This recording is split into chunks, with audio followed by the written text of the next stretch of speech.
All right, ladies and gentlemen, as you can see, we are here. We are live at X Games and in Aspen, Colorado. We have recorded a handful of interview-style podcasts with some of the athletes. We're going to post these immediately as soon as we can. We're sitting here on the table. We're going to chop these up and get these out as soon as possible, just so that it's current and relevant to X Games. And so it'll be a little bit out of our normal schedule of every 2 weeks. I think you guys are going to like this better. And so one thing we ask is just have a little patience. There is like literally a concert stage right there. And there's people on the loudspeaker all day. And so some of the episodes we had to start, stop. Some of them we just pushed through.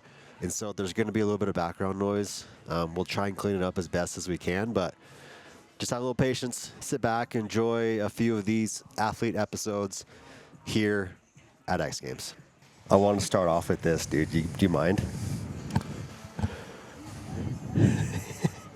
Come on, where did I send it to you? Remember when I asked you, hey, you going to do X Games this year? Oh, yeah. Your response, I was dying. Oh, really? Hold on. Was it a really good one? I think I screenshotted it. Yeah, hopefully you did. Let me see. I thought about posting it, but I'm like, no, I should probably get permission Let me to look post. at it, and then you could post it. You going to dust it off? Obviously. For real? Dude, you Buddy, better post that. Winner's got to win. Yeah, you better. That's got to get posted, dude. Yeah, so like maybe that gets posted up like on a video overlay, you know, and you're like,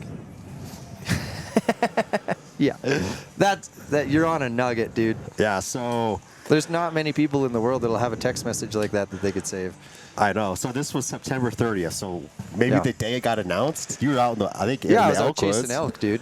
And I was like pretty sure. I mean, I'm pretty sure Brett's gonna do this. I'm just gonna check. So I sent him a text, dude. X Games ? You gonna dust it off ? Like immediately, obviously. Absolutely. And then I'm like, okay, wait, for real? And then, buddy, winner's gotta win. Man, I Anyways, love that's coming to classy. Aspen. I love coming here to win. Yeah, and you know that's what we got going on. So let's get right into it. This will be a little quickie, a little fun. It's the last day. It's a beautiful day here at X Games. On the other side of the camera, she's just thriving out there. Looking amazing out there. I mean, we just suffered through a couple of storm days, and now we got some nice cool weather. Sun's out, and yeah, final day, man. It's ready to bring it on. Yeah. So 2 nights ago, freestyle. When you hit your first run, did you know that was a gold medal run right there? You know, I had a feeling, I had a hunch, and I was just hoping it was enough buffer, you know, to not have to go deeper into my bag of tricks. Yeah. There was some things that were on the line that didn't get used. So you were holding those off for the second run in case you had to bring those out. Yeah, right? and one of them was a never been done, and I mean, I say never been done because I've never done it to a landing. It's never been done on a dirt bike. It's never been done on a snowmobile.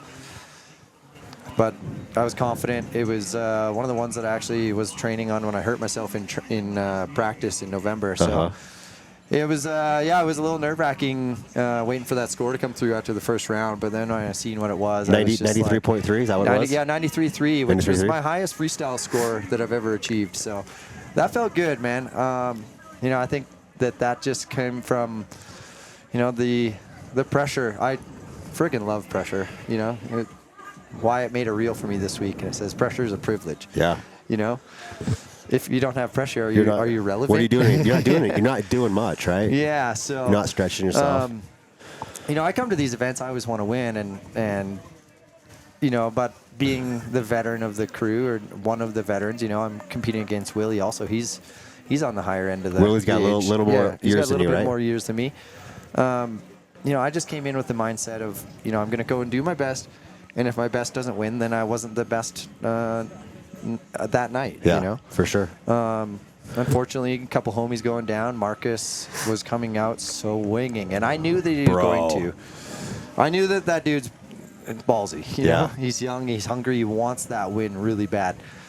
If you haven't had that taste of X Games Gold, you put every single thing on the line, like life, limb, everything, machines, to try and achieve that. I've done that 3 times. Yep. Well, I guess 4 now. Yeah, in practice. But I understood the assignment and just came in like calm, cool, collected. Then all that chaos happened in front of me, and I was like, damn, this is heavy, dude. Like watching Marcus go down. I didn't see the crash. I didn't want to see the crash. I just knew that he was down. That was tough. You know, I was the next guy out. After Marcus. So I had to go and just lock in. And because there was quite a bit of gap, too. You had to sit there and think about things. You know? I mean, you see it in Supercross all the time. A guy rips a whole shot and then gets the red flag and he's got to restart. Like, that's exactly the same process that I was in. You know? So, yeah, just relieved that run 1 stuck. And the new format is gnarly, right? The no victory lap format. So if you're the highest score, you have to go second last on the second run. Like, they're forcing you to wait it out. So that was actually probably more nerve-wracking than the event itself. It was just like watching Cody's run because I knew that he was going to clean it up and you know try and put it together. And man, coming out on top feels good though. No, that was awesome. And with such a gap in time between the last time you were here, like what is the gold medal? Bringing sleds back and you getting the first gold medal at X Games. What does that mean? It's huge, you know, not only for myself, but my entire team around me, you know, Polaris, 509, Monster, Deviant, you know, everybody that had their hands on making this program work for me. You know, I put a lot of eggs into one basket and, you know, I think it showed. I trained my ass off and I came here ready and I had to face adversity like the entire way right to the event. So, you know, you can't keep a good wolf down, and that's just what I kept telling myself after every time that I would find something that was challenging me, and you know, things that are just like out of your control, even weather, you know, mechanicals, injuries, you know, just like, man, we were sitting in the truck, myself and Wyatt, the one day, and we were just like kind of waiting on wind and whatnot, and he's like, man, it's like the world feels against you right now. I'm like, it's all good, dude. I've been here before, you know. So to get that win off my back, you know, to stack this gold medal up, you know, it's me out there on the snowmobile and it's me with the medal around the neck. But, you know, just the love and support from my family and my wife, you know, she just took full control of everything that needed to be done logistics-wise and family-wise, you know. Keep like, I feel like I operation at haven't home seen going. my kids in so long. I've just been training and on the road and so it feels good to get that reward, right? Like, it's more than just a medal. There's so much more that goes on behind it. And, you know, my crew back home, you know, Jordan and Dustin and Chris and, you know, my mechanic, Shitty Nick. We all put our hearts in it. You know, those guys are staying late after being at work all day and helping me in the compound and working on sleds. And, you know, it's quite rewarding to come back and get the first gold medal. Yeah, you kind of teased. For those of us who are here, that kind of intro they do before the event start of kind of the build up to your story getting here, and you kind of had a setback. I remember about a month ago, you sent me a text or called me and said you were on some rehab, and I had no idea. And you were like, "Yeah, I haven't really said much about it." Yeah. What was that like? Ever a moment in your mind where you're like, "Crap, I might not be ready in time"? Yeah, for sure. You know, I mean, the hardest part was that unknown, right? The fear of the unknown. It's just like trusting the process that everything's going to be okay. I got some of the best sports medicine doctors available to me. You know, Greg at Kazoris Acceleration Gym in Kamloops and Dr. Stanley back home. They took care of me really well.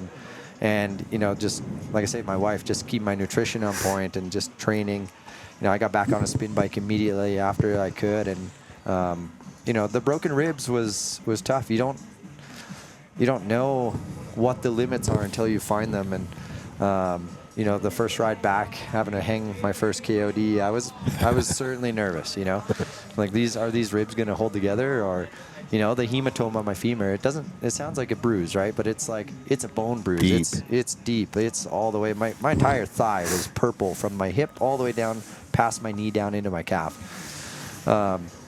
So the ribs started feeling good, but then the hematoma seemed like it took a long time to sort of flush. So just lots of hours on the spin bike and just trying to get blood moving. And that first ride back was rewarding and relieving, and also stressful because it was like, okay, well now it's game on. Yeah. And game on it was, dude. I mean, the crowds have migrated over. As soon as those sleds start firing up, dude, the crowds come over. Do you think, like, if we're looking at it from the X Games side of things, do you think they're listening? Do you think they're watching? Do you think we've got some legs here? Yeah, I mean, the voices were heard on the internet, and now the voices are being seen on the grounds. Yeah.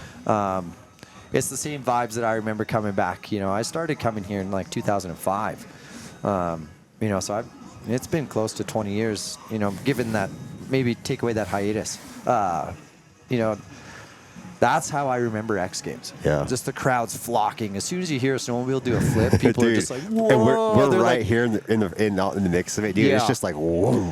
They just flood off of the super pipe. They come down out of, the music venue. Come out of the hills. Yep. It's insane. And, I mean, we seen it yesterday in seating for Speed and Style. Like, the crowd just all of a sudden blew up. Yeah. And I stopped after my run and I just took it all in and just like, man, thank you guys so much. Like, this is so rad. Yeah.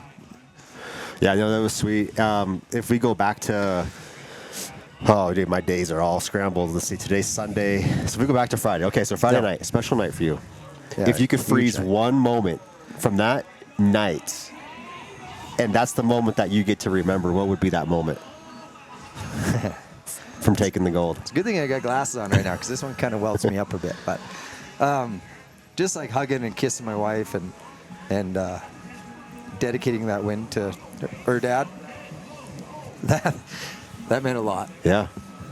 He was watching over us and pretty sick. I mean, last year Jackson had Pin It for Pat on my sled, and this year we went with the same program and had it on my helmet, hashtag Pin for Pat, and just that hug and that kiss and that moment of relief you'll never replace that ever again. Yeah. Yeah. And for those who don't know, father-in-law. Yeah, my father-in-law passed away of cancer about a year ago now. So, unfortunately, he's not at the event here with us, but he's certainly keeping a watchful eye over what we're doing. Yeah. Yeah. Yeah, may have had a hand in getting that hematoma. Yeah, that's right. He's like, oh, you want to be tough? I'll show you tough. Exactly. So tonight is it, Brett. We've got Speed and Style. Had a slick run yesterday in seeding.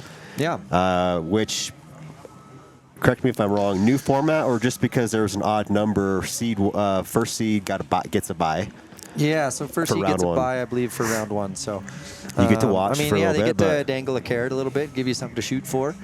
My goal was to be the number one seed, anyways, because that gives me the best opportunity to get to the top as quick as I can. You guys seen that I was on a red sled.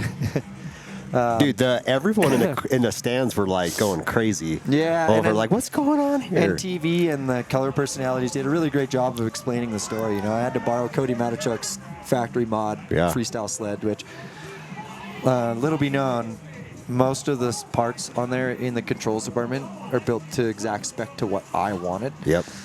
So that's my seat, my handlebars, it's Turcotte signature bars on there from CFR.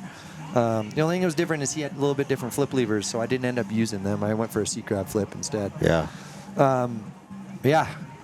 Crazy, man. It's awesome to have a teammate like that that's willing to, give up his equipment. And, there's some risk in that, right? I mean, heaven forbid something bad happens, and the mechanical that I had after practice was, substantial enough that it took the guys all day to get the sled going, and just thankful for the Polaris factory team and Darren and everybody back at the trailer, Shitty Nick, my dad. I went to Cody and I was like, hey, do you mind if I go get a couple practice laps on yours? And he's like, yeah, no problem. I was like, man, my sled's still not here. Like, you think I can do seating on it? He's like, dude, it's yours if you want it. What a guy. All right, dude. So I'm out there and I do my run and I come back through the finish corral and I just hear, and I look and Shitty Nick, dart hanging out of his mouth, full pin through the staging area trying to come up to get me staged. I missed him on my sled. On your sled, right? Yeah, they missed my call window by about 2 minutes. So oh gosh. it was down to the wire. But you got some practice time on it after the seating last night, right? Yeah, I got some practice time on my sled, and yeah, it's feeling good, man. We're ready for So finals here. what's the plan? I mean, if you go back to your text message, winner's got to win. Is that the game plan tonight? Yeah, dig deep. Dig deep. What's it into gonna take? Like, what's it gonna take to win the gold in this? Yeah, we're gonna have to be smart about it. We're gonna have to do the right tricks and carry the speed where you can. I'm gonna, like I say, where I'm talking about digging deep is like, I'm going way back into my snowcross roots. I got to race against some dudes like Willie Elam. Him and I were on Blair Morgan Racing snowcross team. As teenagers, as kids, like. We've battled. We know how to race. Willie's a hell of a competitor in this event. So, and then you look at Cody. Cody's got massive tricks. Yep. So there's going to be some strategy for sure. But I got my head wrapped around it. I think I got it pretty dialed here. Got the blueprint kind of figured out. Yeah. Cool. Now we're just kind of chilling, waiting for finals to come on, and just trying to take it all in. Awesome. Well, dude, I appreciate it. I know you're super busy. This is a tough one to kind of string together to get you over here, but appreciate you coming over here and popping on for a few minutes. Yeah, and absolutely. Wish you the best of luck, and hopefully we get a this one, little twinner right there for you. It would be really sick. We're sitting at an odd number right now on the medal count, so I'd like to even that out. Yeah. Yeah, we don't want any odd numbers. We want evens for that wall. I'm an even guy. Cool. Okay, all right. Thanks, Brett. Yeah, thanks for tuning in. We'll see you guys later. Thank you.